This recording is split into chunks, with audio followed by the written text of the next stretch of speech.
Bonjour, je me présente, je suis Candice, présentatrice de l'émission La Réussite. Si vous avez un projet comme, je ne sais pas, une création d'entreprise, si vous avez un autre projet qui est peut-être humanitaire, qui soit concret, n'hésitez pas à me contacter parce que la réussite ne suffit pas de gagner des millions, mais aboutir à quelque chose dans la vie. Donc sur www.bomokoyamboka.com, nous sommes situés en France. Mon numéro de téléphone est le 06 01 59 38 59. Nous sommes internationaux. Nous sommes situés en France, en Belgique, en Suède, à Kinshasa. Pour vous servir toute information, n'hésitez pas à nous contacter sur www.bomokoyamboka.com. Tokeneka likolo, naba information na bino kitoko, boya. Ici.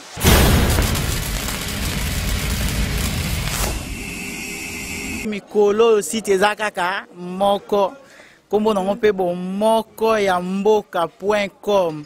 So lingi ba message makam nyonso ba publicité olingi omona na pe bien ya kaka na site na biso www.bomokoyamboka.com. Esimba mina imoko digital momo yepe.com. No mona ba ser na biso Jili do mona ka basi kitoko na mibali kitoko talaka yo mo bino mobo talaka bomokoyamboka.com.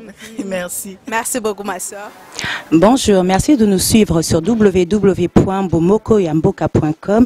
Nous sommes à Paris. Je suis Candice, présentatrice de l'émission La Réussite, et aujourd'hui nous avons l'honneur de recevoir dans notre émission une personne que sûrement vous avez beaucoup entendu parler. Je vais vous laisser le soin qu'elle se présente toute seule. Bonjour Candice. Bonjour, alors je vous laisse le soin de vous présenter.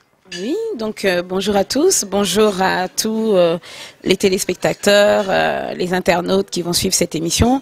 Je suis Yu Montemossi, je suis une activiste, patriote résistante congolaise et je lutte pour la défense des droits de l'homme, en l'occurrence dans notre pays, la République démocratique du Congo. Merci. Merci d'avoir fait l'honneur de répondre présente à notre invitation.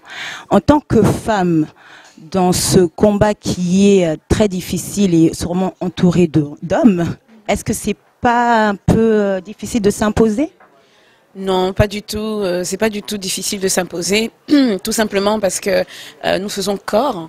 Il n'y a pas d'hommes ou de femmes. Il y a d'abord des Congolais qui se battent pour une chose commune, qui est la démocratie en République démocratique du Congo, qui est la liberté et les droits de l'homme. Donc on n'est pas là pour faire du sexisme, on est là surtout pour défendre un idéal que nous avons en commun, qui est la libération de notre patrie et le bien-être de notre peuple.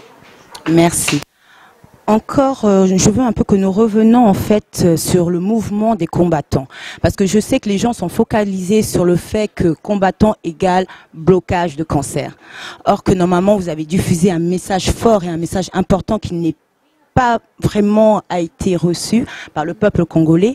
Est-ce que vous voulez un peu revenir dessus et nous parler à peu près du message que vous voulez diffuser? Bien sûr. Notre lutte ne se résume pas, bien sûr, au blocus des cancers. Absolument pas. Je pense que le combat a commencé bien avant les cancers. Si nous avons bloqué les cancers, je le redis encore, c'est tout simplement parce que nous avions constaté que notre peuple, nos compatriotes étaient endormis. On a fait suite, disons, à des années d'aliénation. La musique, comme on dit, hein, tout comme la religion, c'est un opium qui endort les peuples. Et ayant fait ce constat, nous avons décidé de bloquer ces artistes qui ont été faits par le peuple, mais ces artistes qui se sont détournés du peuple, qui ne jouaient plus leur rôle de leader d'opinion, qui n'étaient plus là pour faire valoir les droits du peuple, faire passer un message au nom du peuple, mais qui étaient là pour s'enrichir, tout en regardant leur peuple se faire massacrer. Donc c'est pour ça qu'on a fait des blocus de concert, mais notre combat, le message que nous véhiculons, va au-delà des blocus du concert. Notre combat, déjà premièrement, c'est Kabila dégage. Notre combat, c'est comment dire, l'établissement d'un état de droit au Congo, que les Congolais puissent vivre naturellement, vivre librement dans leur pays, tout en profitant de leurs richesses et en ayant toute liberté d'agir, d'interagir et de pouvoir développer leur pays. C'est ça notre combat en premier lieu. C'est pas le blocus des concerts. On n'est pas là pour bloquer Fali ou un tel ou un tel. On est là d'abord pour faire prendre conscience aux Congolais qu'ils ont un devoir, c'est celui de défendre leur patrie. Ils ont des droits et c'est pour ça qu'on est là, pour réveiller le peuple congolais. Merci. Je pense que la vérité a été rétablie, que les gens ne vont plus se focaliser sur ça et écouter le message que les combattants veulent transmettre. Merci encore de nous avoir éclairci sur ça. Et nous allons un peu venir dans l'actualité qui se passe actuellement au Congo. Il y a eu une opération bataille à Bakolo qui s'est déroulée en Brazzaville ces derniers temps, ça fait maintenant un mois de cela, où on a expulsé les ex-Zaïrois entre guillemets. Selon eux, c'était des couluneurs et des femmes prostituées. Mais on sait qu'il y a eu plus de 80 000 personnes qui ont été expulsées actuellement. Et que ces 80 000 personnes n'étaient pas tous des personnes de mauvaise vie. Maintenant, vous, en tant que combattant, cette opération-là, qu'est-ce que vous pensez de ça? Déjà, il faut rétablir les faits. Cette opération n'est plus ni moins que... ce sont des rafles qui se sont passées. Ce qui s'est passé à travers l'opération Bataille à Bakolo, c'est tout simplement la manifestation de la xénophobie d'un gouvernement, qui est le gouvernement de M. Sassou Nguesso. Ce qu'on a vu à Brazzaville est tout simplement un crime contre l'humanité. C'est la barbarie qui s'est faite à Brazza sous prétexte de nettoyer le pays, disons. D'abord, ça a commencé à Brazza et apparemment ça s'étend dans d'autres provinces de la République congolaise. C'est un prétexte tout simplement pour dégager les Quinois. C'est la manifestation de la xénophobie d'un gouvernement et malheureusement d'une partie du peuple qui aide ce gouvernement à commettre certaines exactions. Il ne s'agit pas seulement d'un retour forcé de Quinois, il s'agit de massacres, il s'agit de torture, il s'agit de pillage. Donc on arrache même les enfants des écoles en plein cours, on repasse des gens, on a vu des femmes dénudées être molestées, violées, etc., même par les autorités elles-mêmes. Il faut vraiment condamner cet acte barbare. On peut, bien sûr que l'État congolais est souverain, ils ont le droit de décider qui peut rester sur leur sol ou pas, mais il y a des manières, il y a des conditions de le faire. Il faut que cela se fasse dans le respect des droits de l'homme, il faut que cela se fasse dans le respect de la dignité des hommes. Et les Quinois n'ont pas été traités dignement. Et donc c'est ça que nous voulons dénoncer. Ce n'est pas le fait de chasser des étrangers d'un pays sous prétexte qu'ils n'ont pas de papier, et on a dit que c'était une opération qui était répartie dans toutes les couches de la population à Brazzaville, auprès de tous les étrangers, mais on a constaté que il n'y avait que les Quinois qui étaient touchés. Donc c'est de la xénophobie, c'est de la barbarie, et nous tenons vraiment à condamner ces actes, mais le plus vivement possible. D'accord. Bon, quand l'opération s'est déroulée, je pense que le président actuel à la République démocratique du Congo était au courant, puisqu'on n'expulse pas un peuple en plus de nombre, de masse, sans que le président actuel n'accorde pas son droit de veto. Et que se passe-t-il actuellement par rapport à ces personnes qui sont retournées dans leur pays, qui n'ont plus d'attache, d'autres n'ont plus de famille? Donc, est-ce que l'État congolais a mis en place des aides, des soutiens? Donc pour en revenir à celui que vous appelez le président de la République démocratique du Congo, on va dire le président fantôme de la République démocratique du Congo, effectivement vous faites bien de le souligner, parce que cette opération s'est faite tout simplement avec en corrélation entre les deux États, entre le Congo-Brazzaville et le Congo-Kinshasa.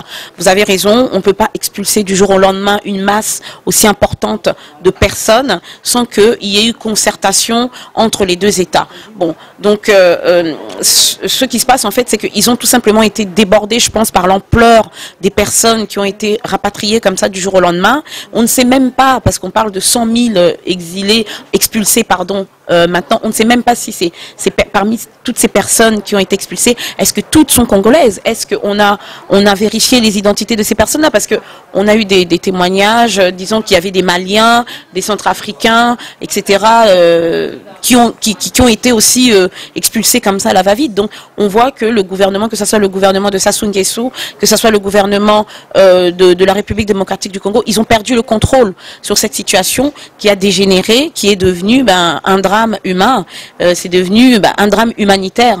Donc, le silence du gouvernement de la République démocratique du Congo est éloquent.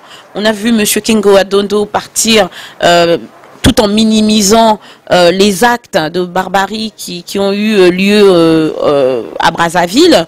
Hein. Il a parlé, je ne sais plus, je cite de mémoire, d'un problème un peu embêtant, quelque chose comme ça. Un terme un peu vraiment... c'est vraiment très bas, en sachant que notre peuple a beaucoup souffert.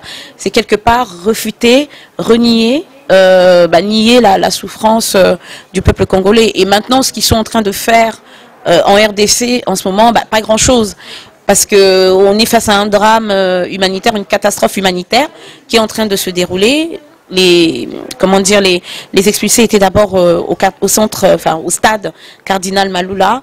Maintenant, ils sont à quelques kilomètres de la ville-province de Kinshasa. Ils sont à Maluku, toujours dans la zone de Kinshasa, mais dans des conditions exécrables, mais vraiment horribles. On a eu des images et ils vivent vraiment dans la plus grande précarité et il faut faire quelque chose le plus rapidement possible. Oui, j'ai vu qu'il y avait des soins médicaux qui sont donnés, entre guillemets, on peut dire ça, mais tout ce qui concerne l'alimentation, est-ce qu'ils sont vraiment gérés? Bon, moi, je n'étais pas sur place, mais par rapport à ce qu'on a vu, les images qu'on nous a rapportées, déjà, les soins médicaux, ce sont des soins vraiment de première nécessité. Ce ne sont pas des soins approfondis. On donne, je pense, des médicaments un peu pour lutter contre la malaria, typhoïde, fièvre jaune, etc. Des médicaments vraiment vraiment basiques, quoi. Et je sais que c'est la Croix-Rouge qui est en train de faire ce travail. Sur le terrain, on n'a pas vraiment vu grand monde par rapport au gouvernement. On n'a pas vu vraiment une représentation sérieuse du gouvernement congolais. Et vous faites bien de le dire, quant aux denrées alimentaires, elles sont vraiment rares. Souvent, ce sont des dons qui proviennent d'établissements privés. J'ai vu qu'il y a quelques églises, je ne sais pas s'il y a une mission catholique qui a fait des dons, mais c'est surtout des dons qui viennent de particuliers. Ce sont des dons privés. Il n'y a pas eu vraiment une mise en place de la part du gouvernement congolais d'une aide de masse pour prendre ces personnes en charge. Et d'ailleurs, dans les images que nous avons vues, les personnes, on leur demande, ils disent non, le gouvernement nous a abandonnés. On mange par miracle, on mange si des personnes veulent bien nous accorder un peu de nourriture. Ils sont dans la précarité, ils sont dans des conditions sanitaires exécrables, avec tous les risques de maladies encourus, etc. Donc il faut vraiment faire quelque chose. On est vraiment dans l'urgence. Merci pour cette réponse. Et il y a encore une autre question qui me vient à l'esprit. Nous voyons qu'il y a eu dans l'actualité les femmes qui ont été kidnappées, où on a vu les présidents avec des banderoles, des stars, passer un message vraiment médiatique. Mais par rapport à nous, on ne voit pas les médias, on ne voit pas diffuser au journal. Donc, qu'est-ce que vous pouvez nous dire en fait sur ce silence qui se passe, et ça commence pas d'aujourd'hui, puisqu'il y a un grand génocide dans notre pays qui est la République démocratique du Congo, et il y a un grand silence qui dure ça fait plus de 13 ans si mes souvenirs sont exacts. Pour vous, c'est pourquoi il y a tant de silence médiatique? Il y a un silence tout simplement parce que, il faut le dire, la République démocratique du Congo, comme on l'appelle, est un scandale géologique.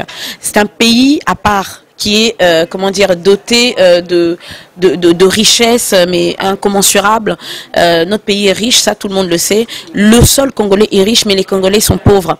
Alors le silence vient tout simplement du fait que il y a des intérêts économiques énormes en RDC. Il y a des multinationales qui sont présentes en RDC, qui sont en train d'engranger des milliards, qui extraient des minerais en République démocratique du Congo, dont les minerais du sang, comme par exemple le coltan, avec lesquels on fait toute la nouvelle technologie, les smartphones, les ordinateurs, etc.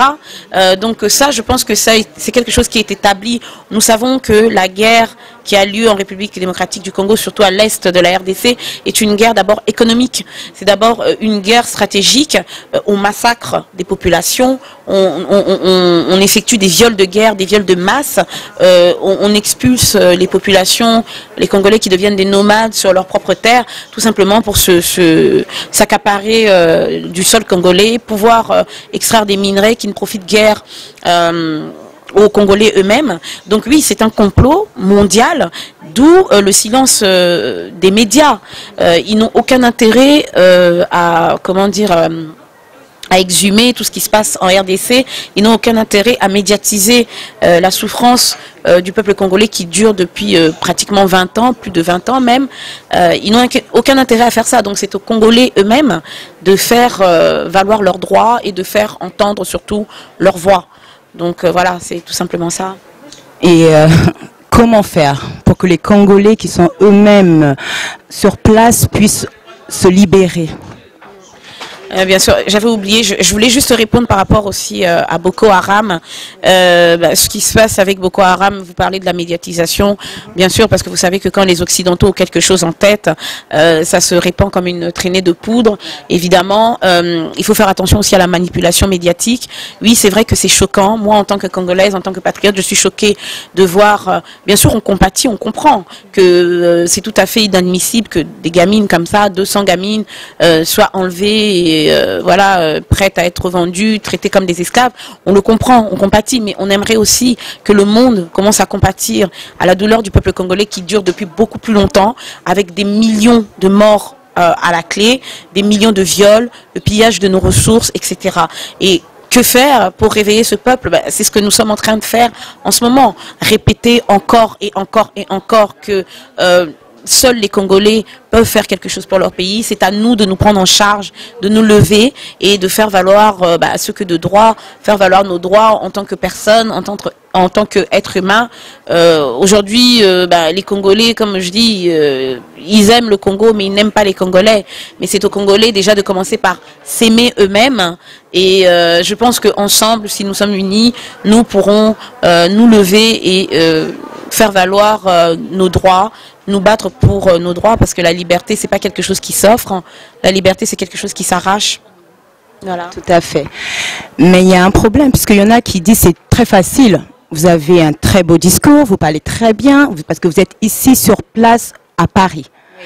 Il y en a qui disent que si, par exemple, vous étiez là-bas à Kinshasa, vous n'aurez pas le même discours, le même langage, parce que comme on dit, on ne nous laisse pas parler, s'exprimer. Il y a quand même une dictature. Donc, pour vous, le combat est partout pareil, que ce soit ici en France ou bien là-bas à Kinshasa. Nous sommes tous Congolais et nous pouvons tous libérer le pays. Oui, bien sûr. C'est vrai que nous qui sommes dans des pays de droit, qui sommes en Occident pour la plupart, ou bien dans d'autres pays en Afrique, mais qui faisons partie de la diaspora, nous avons la faculté et la facilité de nous exprimer, parce que nous sommes dans des pays où la liberté d'expression est quelque chose qui est pris au sérieux. Mais il faut dire une chose, c'est que si nous sommes aujourd'hui dans des pays où la liberté d'expression est prise en compte, c'est tout simplement parce que ces pays se sont battus aussi pour leur liberté. La France a été occupée, vous le savez, pendant la Seconde Guerre mondiale. Ils ont été, impérialisés, ils ont été dominés par l'Allemagne nazie. Mais ces Français se sont battus dans leur pays, ils se sont battus aussi à l'extérieur. Tout comme aujourd'hui, nous qui sommes à l'extérieur, nous nous battons aussi pour que la République démocratique du Congo retrouve sa souveraineté. Mais c'est vrai que pour que notre combat soit efficace et que notre voix soit entendue, nos voix soient entendues, pardon, ça doit être relayé aussi sur place. Mais il n'est pas évident, bien sûr, de se lever en sachant que la RDC est une dictature, qu'on tue des opposants politiques, on torture, il y a des arrestations arbitraires. Il n'est pas facile, bien sûr, pour les Congolais de se lever, mais il va bien falloir, comme on dit, il n'y a pas de victoire sans sacrifice. C'est vrai que c'est facile pour nous de parler parce que nous sommes ici, mais je pense que si ce peuple-là se lève ensemble, comme un seul homme, en masse, que ces millions de Congolais se lèvent, je pense que c'est une arme beaucoup plus puissante que la plus puissante des Kalachnikov. Comme on dit, la voix du peuple, c'est la voix de Dieu. Et le peuple est souverain. C'est à lui de faire entendre sa voix. Et un jour ou l'autre, il faudra bien que les Congolais prennent conscience qu'ils ne doivent attendre leur salut de personne. Ils doivent se sauver eux-mêmes. Très bien. Merci pour cette réponse. Et revenons sur l'actualité qui se déroule à Kinshasa. Ici, en fait, j'ai entendu dire qu'il commence à avoir des camps entre les Congolais brazzavillois et les Congolais de Kinshasa. Il commence à avoir cette haine par rapport à tout ce qui s'est déroulé, qui a été bien mis en place, puisqu'on voit des vidéos, des fois qui datent depuis 3 ans, et qu'on a mis à l'air du temps. On voit aussi pas mal de messages de haine sur les milieux sociaux. Donc, qu'est-ce que vous pouvez dire en fait pour tous ces Congolais, excusez-moi, qui soient quinois, qui soient brazzavillois?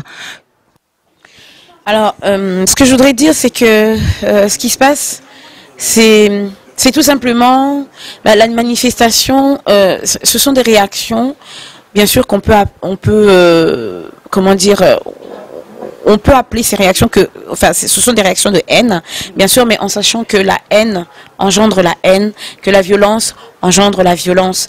Quand un peuple est martyrisé depuis aussi longtemps que le peuple congolais, que ça soit dans l'est de la RDC, que ça soit à Brazzaville, en Angola, partout où on pourchasse les Congolais et on les maltraite, à un moment donné, il y a tout simplement une réaction, on va dire, physique ou chimique qui se met en place. C'est une réaction de rejet qui peut être tout à fait naturelle, c'est de l'autodéfense, on va dire, contre la barbarie. Ce n'est pas de la haine qui est venue de nulle part. C'est quelque chose qui a été, on va dire, semé. Hein, comme on dit, qui sème le vent récolte la tempête. Bien sûr, on n'est pas là pour envenimer les choses. On n'est pas là pour inciter des peuples à se livrer à la vindicte et à se battre entre eux. Mais il faut voir d'où cette haine est venue. Ce ne sont pas les Congolais de la RDC qui ont commencé à instiguer cette haine. Donc nous avons toujours reçu les étrangers dignement. Nous avons toujours été un peuple accueillant, mais nous regrettons vraiment ces exactions. Nous regrettons la façon dont les Congolais, les Quinois en particulier, sont traités à l'étranger, que ce soit en Angola, à Brazzaville ou autre. Donc ce climat de haine peut prendre fin très rapidement si déjà le gouvernement de Sassou Nguesso condamnait ces actes barbares et que le gouvernement de la RDC prenait le relais aussi de ce côté-là. Je pense que ça peut s'arranger. D'accord, donc on a allumé la mèche et la mèche s'est enflammée, qui a permis à tout ce peuple en fait de manifester leur haine, si je comprends très bien. C'était déjà quelque chose qui était déjà ancré en eux? C'est quelque chose qui était latent, parce que ça, il faut pas se mentir. On a souvent des choses qui reviennent assez souvent, comme cette histoire de Boma Zaïroa Tikanyoka. Bon, c'est pas des choses qui datent d'aujourd'hui.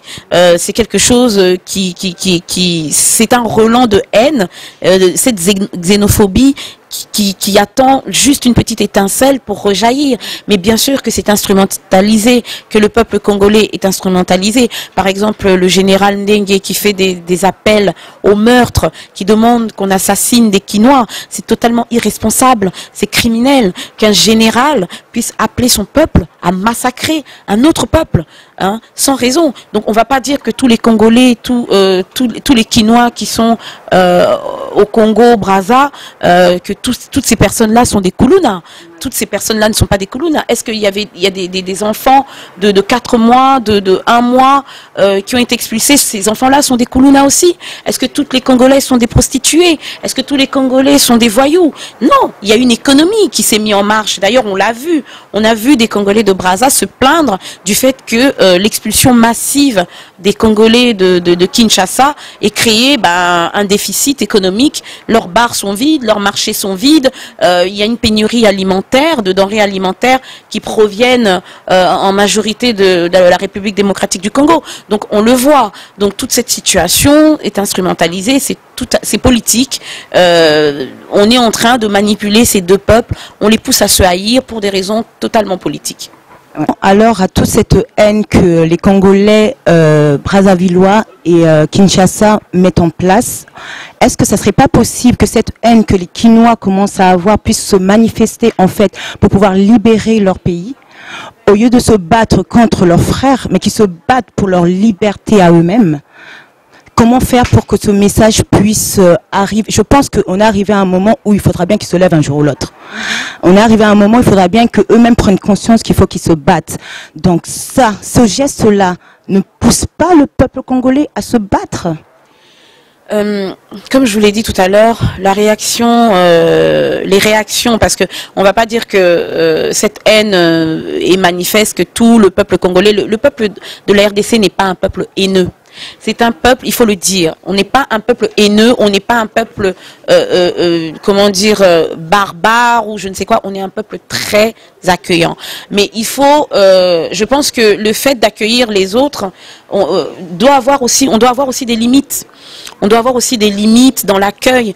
Tant que les autres ne nous considèrent pas, tant que les autres ne nous respectent pas, il est tout à fait normal d'élever la voix et d'expliquer à ceux qui sont en face que non, ça suffit. Vous ne pouvez pas, mépriser tout un peuple, insulter tout un peuple, le livrer à la vindicte populaire, le massacrer, le violer. Non, c'est un droit, c'est nos voix que nous sommes en train de faire entendre. Nous ne sommes pas en train, la haine qu'on leur renvoie, c'est leur propre haine. C'est comme un miroir, vous savez. C'est comme un miroir on leur renvoie leur propre haine. Cette haine ne vient pas de nous. Cette haine vient de ceux qui haïssent les Congolais. Cette haine vient de ceux qui veulent écraser le peuple congolais. Donc il faut rétablir les choses. Il ne faut pas non plus commencer à retourner les choses. Les victimes dans cette histoire, c'est nous. Tout simplement parce que on a été attaqué. Ce sont des réactions naturelles. Mais maintenant, c'est vrai que en tant que Congolais, nous savons de toute façon qu'il y a une manipulation politique derrière tout ça. Il est temps que nous nous levions, que nous recentrions et que nous regardons, nous allons à l'essentiel, et que c'est vrai que cette rage que nous avons au fond de nous, nous puissions l'utiliser comme un moteur puissant pour pouvoir justement libérer notre peuple. Mais cette haine, vous savez, la haine, c'est un moteur, c'est comme l'amour, c'est ça qui fait marcher les gens. Hein. Donc, on ne peut pas aller en contresens. On récolte ce qu'on sème, tout simplement. Donc, c'est à eux aussi d'assainir les choses. Il faut dire aussi qu'il y a vraiment une tendance xénophobe sur les réseaux sociaux, mais vraiment énorme. Donc, c'est même choquant. C'est choquant, c'est tout à fait choquant. Et j'aimerais justement que ceux qu'on appelait nos frères de Brazzaville, parce que nous sommes issus à la base d'un même peuple, qui est le royaume Congo, hein, que ce soit l'Angola, le Congo RDC ou le Congo Brazza, etc. J'aimerais voir plus de Congolais de Brazzaville qui condamnent ces exactions au lieu d'inciter justement, d'exciter les haines, les passions, etc. Donc ce qui se passe auprès de nos compatriotes, c'est quelque chose de tout à fait normal. Quand même un chien, quand on le frappe, il finit par mordre. Tout à fait. Et revenons à tout ce qui se passe là-bas. Vous avez mis en place 1 euro pour le Congo. Cette opération consiste à quoi?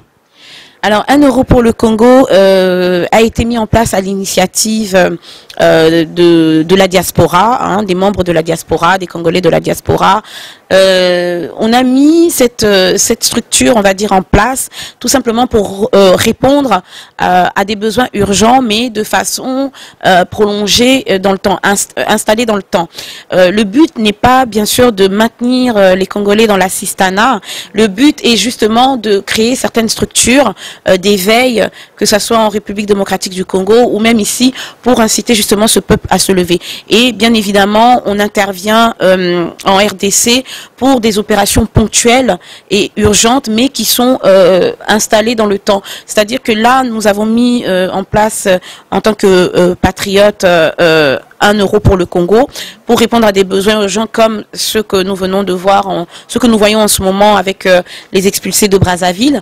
Mais il n'y a pas que ça. Il y a par exemple les enfants, les femmes qui sont retenues dans les hôpitaux avec leurs enfants, qui ne peuvent pas payer les frais d'hôpitaux. Il y a les enfants qui sont dans la rue. Il y a les enfants qui sont chassés de chez eux pour cause de sorcellerie ou autre. Il y a tellement de choses à faire, mais la base, en fait, de 1 euro pour le Congo est vraiment une base, on va dire, entre guillemets, éducative. C'est-à-dire donner les moyens aux Congolais de s'en sortir par eux-mêmes, pour qu'ils ne restent pas dans l'assistanat, mettre en place des structures d'aide, d'accueil, pour aider les Congolais peut-être à faire des formations, à se cultiver, faire des aides au retour à l'agriculture, des microcrédits, etc. Donc c'est vraiment quelque chose pour, on va dire, rendre plus autonome les Congolais. C'est pas de l'assistanat, c'est-à-dire que on va pas donner comme ça et ensuite qu'il n'y ait plus rien, qu'il n'y ait pas de suivi. Non, on leur dit, voilà, vous êtes dans une situation précaire, vous êtes dans des situations d'urgence, on vous donne, mais il va falloir que vous vous leviez. On vous donne aujourd'hui, mais qu'est-ce que vous allez faire demain? Donc, le lendemain, il faudra bien on va pas continuer à vous nourrir comme ça indéfiniment. On vous aide aujourd'hui, on peut vous aider à mettre en place des structures pour que vous puissiez vous en sortir de vous-même, que vous soyez autonome. C'est ça le but. Mais tant que ce pays est toujours dans la dictature, tant que les Congolais eux-mêmes ne prennent pas conscience qu'il faut qu'ils se lèvent et qu'ils se battent pour ceux qui sont leurs droits, on va toujours continuer à assister les Congolais ad vitam aeternam. Et nous, ce que nous voulons, c'est que notre peuple devienne autonome, notre peuple requiert sa souveraineté, et à travers ces actions comme 1 euro pour le Congo, à travers des opérations ponctuelles, urgentes comme celle des expulsés de Brazzaville, on veut montrer au peuple congolais que la diaspora est avec elle, on est avec eux. On veut montrer au peuple congolais qu'on ne les oublie pas, mais surtout, on veut leur demander de se lever, de se prendre en charge. Voilà. Et vous avez des personnes qui sont sérieuses, qui gèrent ça? Comment ça se passe? Vous avez une banque où les gens puissent gérer l'argent? Parce que quand on parle d'argent, les Congolais sont méfiants. Cette méfiance, quelque part, elle est légitime, hein, parce que vous parlez de sérieux. Effectivement, les Congolais traînent une réputation derrière eux de peuple moins sérieux, peuple qui est plus enclin à s'ambiancer, donc à l'ambiance, la sape, les femmes, les vêtements, etc. Non, il faut dire que le Congolais d'aujourd'hui n'est pas celui d'hier.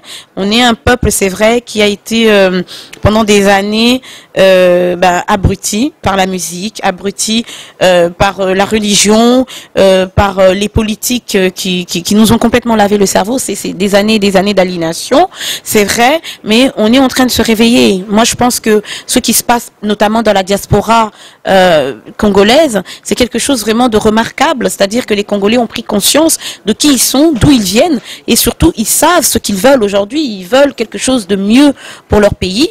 Et ce genre d'action, oui, bien sûr, je vais pas vous dire que on n'est pas sérieux pour que les gens ne donnent pas. Bien sûr que je vous dirai que c'est sérieux, mais je dis aussi que je comprends la réticence de certaines personnes à ne pas donner. Mais maintenant, il faut vous dire, voilà, c'est pas parce que certains n'ont pas été sérieux que tout le monde doit en pâtir. Il faut bien qu'on commence quelque part. Et faites-nous confiance, regardez, jugez-nous sur ce qui se passe sur le terrain, jugez-nous sur acte et pas sur ce qui s'est passé auparavant. Si votre enfant, je ne sais pas, vous donnez de l'argent à votre enfant, il va le dépenser ou il va le perdre. Le lendemain, il va venir peut-être vous demander parce qu'il a besoin de quelque chose en urgence. Vous n'allez pas lui dire « Ah oui, mais je t'ai donné, t'as perdu ». Non. Donc voilà, je pense qu'il faut qu'on ait vraiment cette base-là de solidarité. Le Congolais n'a pas l'habitude de donner. On dépense des milliards pour nos familles qui sont au pays. Hein, chaque année, en western, etc., des milliards. On a donné aussi des milliers d'euros à des musiciens, à des pasteurs. Alors pourquoi ne pas aider ceux qui n'ont rien? Si on arrive à parvenir à donner 10 000 euros à tel chanteur pour des dédicaces, pourquoi ne pas donner 1 euro pour un enfant? 1 euro, c'est quoi? C'est rien. Voilà. Et il y a une banque où l'argent sera stocké? Alors, il faudrait déjà aller sur notre site qui est www.1euro pour le Congo.info, tout collé, tout en minuscule, 1 euro le chiffre 1. Je pense que vous pourrez peut-être le mettre sur votre site pour que les gens puissent voir. Donc oui, bien sûr qu'il y a une banque où les fonds sont récoltés. À travers notre site internet, vos téléspectateurs peuvent regarder. Ils ont la possibilité de payer par PayPal, par carte de crédit, etc. ou par virement bancaire. Oui, il y a une banque qui est la Société Générale. Je vous redonnerai les coordonnées en off pour que vous puissiez les mettre. Mais sur la page Facebook de l'événement, de l'opération, qui est la page Facebook, c'est 1 euro pour le Congo, tout simplement. Et le site, je répète encore, c'est www.1 le chiffre euro pour le Congo.info. Et vous avez toutes les informations sur le site, etc. Voilà. Et il y a une personne aussi, donc physiquement, qui est là-bas au Congo, qui récupère les fonds et qui agit. Bien sûr, il y a pas seulement une seule personne, il y a plusieurs personnes, il y a toute une équipe qui relaie bien sûr les dons des Congolais sur le terrain. Comme là, très bientôt, là, au courant de la semaine, nous allons procéder à la distribution des vivres auprès des expulsés de Brazzaville, donc des produits vraiment de première nécessité, des denrées non périssables telles que l'huile, les haricots, le sucre, les biscuits pour les enfants, etc. Mais aussi distribuer, parce que vraiment, comme je vous le disais tout à l'heure, les conditions sanitaires de ces personnes sont catastrophiques, notamment pour les enfants en bas âge, c'est très difficile parce qu'il y a des gamins de 3-4 ans qui sont obligés d'aller faire leurs besoins en pleine nature, là où les adultes le font. Donc vous voyez, c'est très... c'est vraiment, au niveau de l'hygiène, ça laisse à désirer. Donc on voulait distribuer aussi à ces mamans, aux mamans qui ont des enfants en bas âge, des pots en plastique, des seaux que elles vont nettoyer elles-mêmes pour que leurs enfants puissent faire leurs besoins quand même dans... Bon, c'est pas le top, hein, mais c'est mieux que rien. Vaut mieux faire que les enfants soient protégés et ne se mélangent pas aux adultes, parce que bah, voilà, c'est comme ça que se propagent les maladies, etc. Donc vous allez voir, vous allez pouvoir juger sur... l'appui alors bientôt. Oui, bientôt, il y aura des images. D'accord, ben merci encore pour ce temps que tu nous as consacré. Là, nous arrivons à la fin de notre interview, donc sur www.bomokoyamboka.com. Est-ce que tu auras un message pour les internautes qui nous suivent? Merci déjà de m'avoir reçu et de m'avoir donné l'opportunité de passer notre message. Le seul message que j'ai envers pour le peuple congolais, c'est tout simplement, c'est toujours ce message qui est, il faut qu'on se réveille, mais vraiment très rapidement, parce que notre maison est en train de brûler et nous sommes dedans et nous sommes encore endormis. Donc c'est vraiment ça que je voudrais qu'on fasse, qu'on sorte un peu des futilités que nous voyons actuellement dans les réseaux sociaux et qu'on se concentre vraiment sur ce qui ne va pas au pays. On voit par exemple qu'il y a on essaye de tripatouiller la Constitution pour que ce pouvoir-là reste encore en place, et on va partir encore comme ça pour 10 ans, 15 ans, 20 ans. Donc voilà, le peuple congolais doit se réveiller, le peuple congolais doit prendre conscience de qui il est. On est un grand peuple, une grande nation, et je pense qu'on doit maintenant être à la hauteur de nos ambitions, se lever et puis libérer notre peuple tout simplement. Merci pour le moment que tu nous as consacré sur www.bomokoyamboka.com. Merci à vous. À très bientôt. À très bientôt.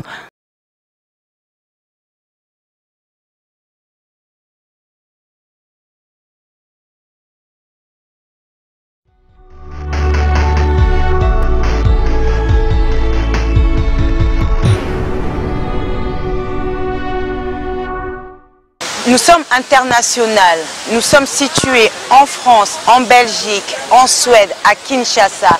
Pour vous servir toute information, n'hésitez pas à nous contacter sur www.bomokoyamboka.com. Tokeneka likolo, na ba information na bino kitoko, boya. Ici,